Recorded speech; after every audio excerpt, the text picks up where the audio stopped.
I feel like we've gone backwards, not forwards, in many ways in terms of pain management. And part of that is because we sort of have these dual epidemics going on in our country. One epidemic of pain and chronic pain, which is of course very, very costly, and of course cancer pain, fits into that problem as well. But then we have this problem of prescription drug abuse and people dying. And so I had these two different groups talking about how big of a problem it is, and not really, I don't think, really coming together to say what's the solution so that we can effectively manage pain for people who are having pain, and we can reduce the mortality and the morbidity associated with prescription drug abuse.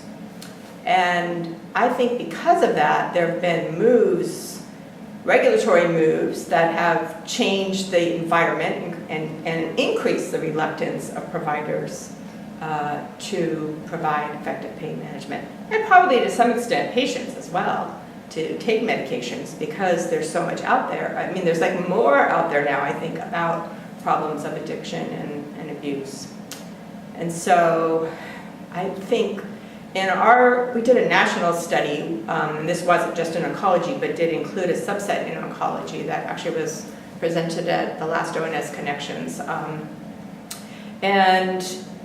We found on average that the average pain for hospitalized patients around the country was 6.2 on a 0 to 10 scale, which of course is on the high end of moderate on average.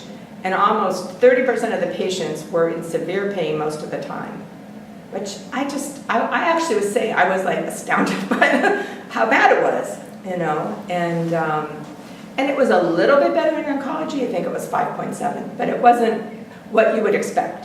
And certainly it's different, and I would say it's also different than my previous research, where usually the worst pain on average was maybe in the middle fives. This was let me say the mean of the worst pain, and this was the mean of the average pain, so which is always lower. I mean, you would expect to be